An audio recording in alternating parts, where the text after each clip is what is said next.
The PlayStation 5 is an absolutely stunning piece of technology and a great example of the next generation of gaming. However, it's not perfect. Hit the subscribe button, ring the notification bell, kick off your shoes and relax your socks while I tell you what I hate about the PlayStation 5.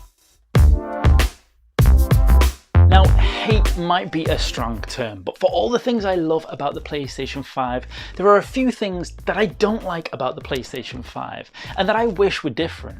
Now, first things first, I do absolutely love the look of the PlayStation 5. I know a lot of people aren't into it, it's not traditional enough or a little bit out there looking, but for me, I really love the chance that Sony took with the PlayStation 5 and really like how different it looks to any other console I've ever seen. However, there is one thing about the design of the PlayStation 5 that I absolutely cannot stand, and that is the sheer size of it. Right now, it's not bothering me all that much because I'm still in that kind of honeymoon period. I love the way it looks and I'm just enjoying playing it, and it's there, well actually it's right here, in front of everything that I own, in front of all the consoles. It's there front and center, standing out for the next generation of gaming. However, I do know that as the honeymoon period moves on, I'm gonna look for somewhere to actually put the PlayStation 5 because I'm not gonna have it here sat on the table in front of the TV for the next few years. And when I come to that point, I don't really know where I'm going to put it. You see, the PlayStation 5 is too tall to fit into any of these standard IKEA-sized cubes. And these cubes are pretty big to be fair and fit every single console I have to date. The PlayStation 5, which is sticking its little head up here already, is so much so bigger that if I was to put one on here, it would probably stretch to about a quarter of the way up to the next cube. So that really only leaves me with two options: finding somewhere else, maybe to the side of my unit to place it, or putting it horizontally.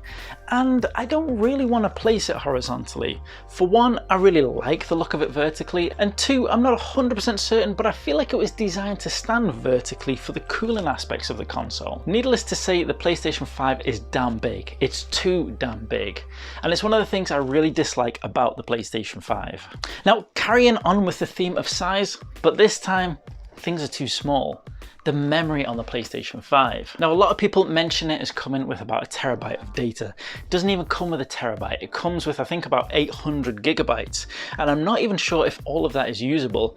I think you might even only have access to about 600 gigabytes of data. That is not a lot, especially when you consider the size of next generation video games. Those games are creeping up to, and in some instances are already in the hundreds of gigabytes in their sheer size, which means that as we move to a more of a digital world, which inevitably we're going to have to be in, and as discs need to install onto the PlayStation 5, those gigabytes, those precious gigabytes, are going to be taken up very, very quickly, which means there's only one solution. You're going to have to buy more storage. That, for me, absolutely sucks. I genuinely think that any console should come with a sufficient amount of storage that if you don't want to upgrade the memory of it, you don't have to. I feel like decisions like that should only be for people that want to take the console to the next step. Anybody who just wants to buy a console clean and enjoy it for the whole 5-6 years of its life cycle shouldn't have to buy more memory. And with the PlayStation 5, I'm pretty damn certain you're gonna have to buy more memory. And that is another thing I really dislike about the PlayStation 5. And that one, I kind of do hate a little bit. Another thing that drives me mad about the PlayStation 5 is the backwards compatibility.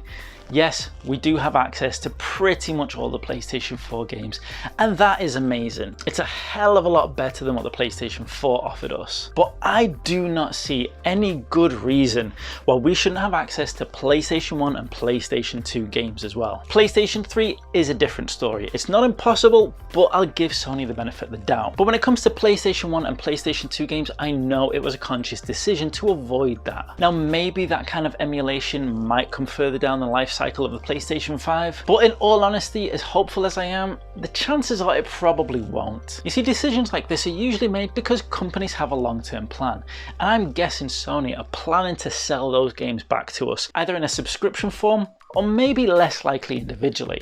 I'm pretty certain it's going to be in the subscription format. You see, as we get closer to that all digital world, Microsoft are already taking the biggest steps, but I'm pretty certain Sony are going to be not too far behind with their PlayStation Now service. And I will not be surprised that if PlayStation 1 and 2 classics and maybe even PlayStation 3 games will be part of that service as well. Therefore, if Sony provided all backwards compatibility for the PlayStation 5, at least with PlayStation 1 and 2 games, then those people who have a large library of those games won't need to buy into the service. But if the only way you can play those games on current gen technology, or even on your mobile phone or anything else, is through the subscription service, then that is what people are going to have to pay for. And that for me is another thing that really drives me mad, especially when you consider, now this goes off a little bit on a tangent, but when you consider the game Astro's Playroom, an absolutely phenomenal game, a free packing game with the PlayStation 5 that I think was an amazing decision by Sony to include. That game focuses so heavily on the nostalgia of all of the PlayStation consoles to date, PlayStation 1, PlayStation 2, PlayStation 3 and PlayStation 4. That game is a true love letter to those consoles, and it takes you through a journey of all of those generations with loads of Easter eggs and loads of little head nods, not only to the consoles and the hardware, but to the games that made those console generations so amazing and wonderful. There's something about Astro's Playroom that kind of gives me the feeling that Sony are making the PlayStation 5 maybe the final swan song of this kind of console generation that we know and expect. It's certainly not going to be the last generation for Sony, but it might be the last generation in terms of a hardware console, at least with physical media that we know of. That means that the PlayStation 5 could have been and should have been a perfect shrine to everything that PlayStation has brought us to date. And how perfect would it have been if you could play every single PlayStation game released on the PlayStation 5.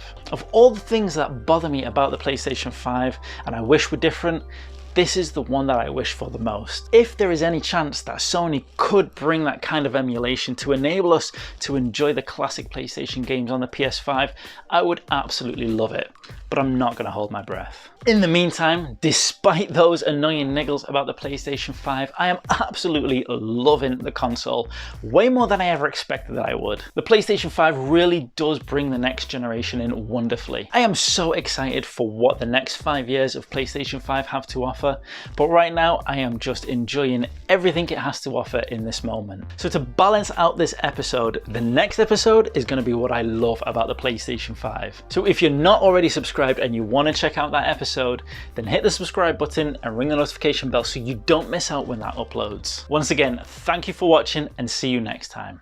A big thank you to my Patreon supporters who help make these videos possible, including Hilazing Retro Gaming and Jack Mawson. If you want to show your support for Chronik Spartan games, then you can head on over to chronicspartan.com and check out our indie games. You can become a Chronik Spartan patron at patreon.com, where you can kick off your shoes and relax your socks with some Chronik Spartan merch from tpublic.com. All links are in the description below.